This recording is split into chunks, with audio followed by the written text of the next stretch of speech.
The date is April 21st, 2016. Starfox Zero is released, rebooting the franchise and resetting the series as a whole. What happened in Adventures, Assault, and even if you really want to count it Command, doesn't matter anymore. And to say that fans were disappointed with Starfox Zero is an understatement.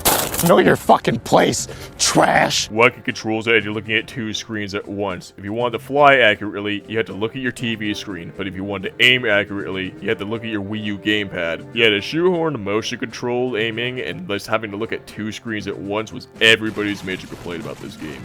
Along with just how the story was 64s again, but a little bit different. Oh, and let's not forget the gyrocopter stealth mission. Why was there even a thought of putting a stealth mission in a Star Fox game? This is Star Fox, not Metal Gear. I know this game was made by Platinum Games, but Revengeance, this is not. And most importantly, the major bummer about this game. No crystal. Okay, I know I'm over-dramatizing things here, and I know Starfox Zero wasn't that bad. Hell, I own the game, I played it, and I even have the pre-order patch too. My major complaint with Starfox Zero is that it never really brought anything new to the table other than piss-off controls, a transforming gimmick, and an incredibly recycled story. Meanwhile, I compared this to Assault and Adventures, which added on to the lore. I mean, man, Assault. Absolutely fucking Kino, dude. With what it did with his story, with what it did with his gameplay, masterpiece, dude. And meanwhile, Starfox Zero over here makes Command more of an enjoyable game. Hell, and I will say it, Command is fun. That's my base take of the video. Command is fun, don't at me, fuck the story though, it made barely any sense. Command isn't canon. So, to say that the Starfox series has been doing bad in recent years is like saying Bethesda has done a mid-job with the Fallout series. Incredibly, overly, blatantly obvious. But just like the Fallout series, fans are finding ways to continue the magic of Star Fox with making fan projects. And said fan projects are actually pretty fucking good. We have a mod making Crystal a playable character in Star Fox Adventures, Star Fox Amethyst Edition. There's also that one dude who's remaking / reimagining Adventure's story, and all I gotta really say about that prologue cutscene he uploaded to YouTube is... Your heart will find me. And you will fix what I failed to protect. I love you, my little star. Remember, many depend on you. I'm not gonna cry. I'm not gonna cry. Okay, enough of me bawling my eyes out, let's get back on topic. Let's also not forget the project of dudes fixing up the old Dinosaur Planet build which was still on the N64 and in the process of becoming a Star Fox game, so that technically counts. And the animated project that everyone's losing their shit over recently because it took 6 years to make, and it was worth the wait. Afoxinspace has been one of the best internet animations I've seen in a long time, where everything now is just like a bunch of raunchy parodies or basic animation memes. Where is the fun? The rotoscoped animation style, the 70s to 80s grit to it all, Ralph Bakshi called, he wants his vibes back. And the amazing thing about it all is that the most recent episode was animated all in Blender, like goddamn. And Blender is also kind of the reason why it took 6 years to animate, because the guy had to relearn a bunch of stuff to animate in Blender. So Godspeed, Matt, where you're learning how to animate 2D stuff in a 3D software. I mean, man, no wonder this stuff took 6 years to make. How you, like, blended the 3D stuff and 2D stuff to the point where it doesn't clash, and just like, man, the shading here, this is just so damn impressive. Now, as much as I want to talk about Afoxinspace, I don't really want to make it the main focus of this video, because everybody and their mother is talking about how good Matthew Gafford's Star Fox fanfiction is.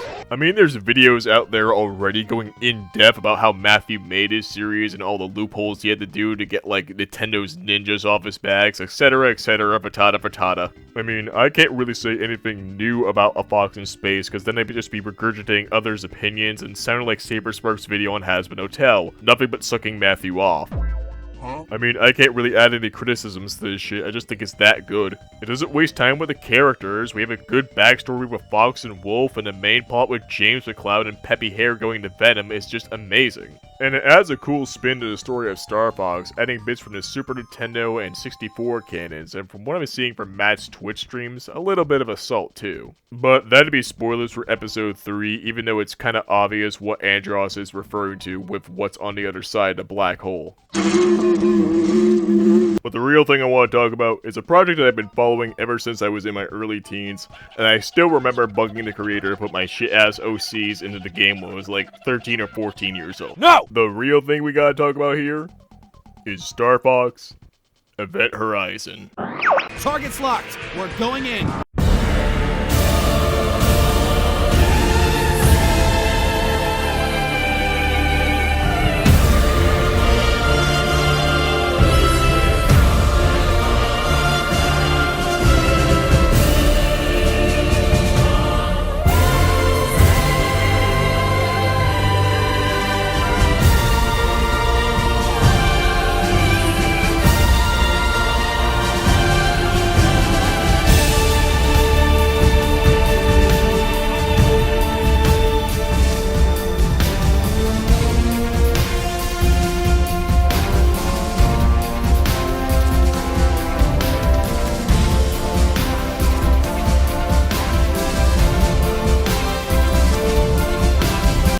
Starfox Event Horizon has to be one of the most ambitious fan game projects I've ever seen on the whole face of the internet. And I am not exaggerating.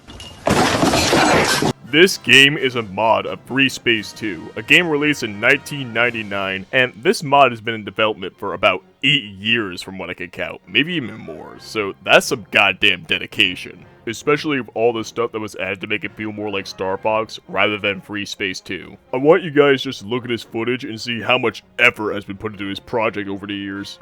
Right here is a video from 8 years ago, and right here is some modern footage. This stuff was impressive back then, and it's still impressive now. The models got improved over time along with the gameplay as well, and I played around with the 2020 build of the game and screwed with some of its levels, and all I gotta say is that it did feel jank in some areas, but hey, it controls well, it didn't feel that bad, but man, I suck at this game. Another thing I'll add is that you can't skip in-game cutscenes, and there's no checkpoints for, like, events in said missions, but I don't know. It could be the limitations of Free Space 2 and just me being, well, bad, because I never played Free Space 2, okay? But again, if you look at Neplium's modern videos, it looks like bugs are being ironed out, stuff is still being added, and there's fixes for the demos too, and I have no idea how to install them, by the way. Honestly, development is going pretty well for this project. I mean, as of right now, Neff is showing on his Twitter progress of the Adventures part of the timeline. And speaking of which, let's talk about this game's lore. It takes what Zero did with 64 and reimagines the whole entirety of the events of this series. Basically,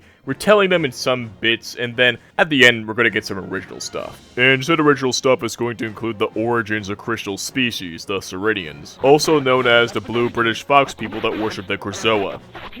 I like this idea because it looks like it's going to add the crystal's backstory, character, and might even add some internal conflict too. Because the only time we ever got a hint of Crystal's background was from Star Fox Adventures manual, and that really barely added anything to her. Also, hey, you want to see a body horror Andros? No? Too bad.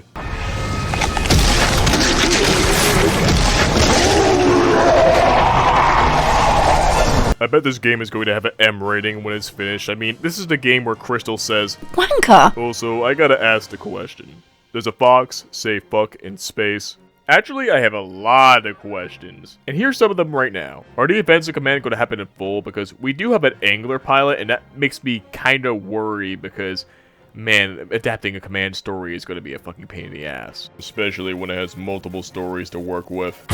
Also, what the fuck is going to happen with the Ceridians, aka the Krazoa disciples? All I can really find out about them is from some old Ceridian city footage that was taken a long time ago. Randor and Philippe's bios from the fan wiki and Weebly, and speaking of those sites, what is with them? Philippe is not even on the wiki yet, but meanwhile the updated design of the Krazoa mech, the thing she flies, is. This is really kinda confusing me over here, and another character I'm gonna bring up as an example of this problem is Oda Feng, the jackal with a little bit of Aperoid in her who's on Team Starwolf. Like, does she fly this blocky thing? Or does she fly this butterfly looking ass ship? Personally, I like the blocky design with the fold up wings. Also, apparently Wolf and Oda are supposed to have a relationship in the game, from what I read on the wiki, and Wolf has a daughter in this game. Her name's Kate, by the way. She was somebody else's fan character. So if Wolf and Oda biologically made Kate, does that mean Wolf O'Donnell's a bug chaser? Hey, this is post-recording Silver here, straight from the Patreon Discord server, with some sad news for the two Kate fans of the audience. She is a scrapped character now, and here's the two reasons why. Reason 1 is because Oda basically just took her place in the story, and reason 2 is that her original creator, Schattendorn, is just completely gone from the internet. Yeah, no one really knows what happened to him. One day he just went gone. All I can really do is just hope he's doing okay out there.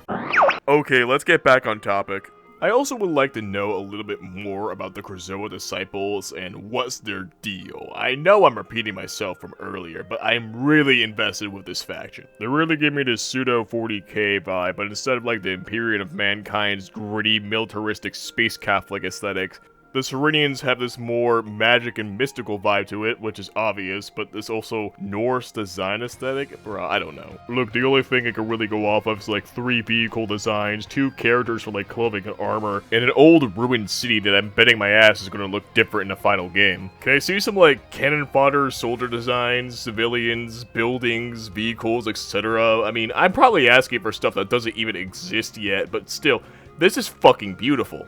And it can't just be like Philippe on this planet all by her lonesome with like a bunch of mechs and ghosts and shit. There has to be like still a handful of Serenians still alive. Like mook soldiers or tacticians helping her succeed with her goals. I know I'm backseat brainstorming over here, but like, can you blame me? This is like a cool ass designed city, and like Serena itself is like loaded with potential of like what you could do with it. And the only other thing I know about the Krazoa disciples is from a vague forum post giving a summary of their faction. I mean, they could be the main antagonists of the story, I mean, they could not be. I mean, for all I know, Nephilim is hiding some third party in the background that's actually pulling the strings of the whole entire cast for the main event. But actually, it was Andros the whole time. But hey, that's just a theory.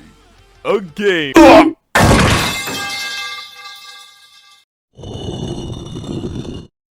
That joke wasn't funny. But you know what really pisses me off? Nobody but Starfox fans are really talking about this impressive game project. There are only a few videos from other channels playing it, and they don't really have that big of an audience, and that just kinda pisses me off. Hell, even some of the original voice actors are coming back to reprise their roles. I mean, we got Estelle Ellis, the voice actress of Crystal from Starfox Adventures, reprising her role as the Blue Vixen herself. Wow. And they even got the voice actor for Wolf O'Donnell and Bill from Starfox 64, Jock Blaney. Hell, the dude that made Afoxinspace, Matthew Gafford, is voicing Andros. And from the other voice acting videos that are out already, it's actually pretty decent from what I heard. So what are you waiting for? Spread the news about this game around to people that like Star Fox, sci-fi settings, flight simulators, and Ampro stuff? Hell, I know my audience will do a good job of that, because half of you guys are furries. So again, why are you just wasting your time sitting there and not spreading the news about this fan game project across the internet? Hell, I'm gonna link this project's Patreon down below, because I want to see this thing get done. The time I was fucking following this project, and like it started, I was a teenager. And I don't want to be 30 years old when it's done, alright? I want to see that Serenian lore now. I want to fucking see all the cool stuff that Neff is bringing to the table. I want that M-rated Star Fox game, alright? So if you're just as much as interested in this project as I am, link to the Patreon down below. Anyway, I'm SF1232. May the Krazoa be with you. Have a nice day, y'all.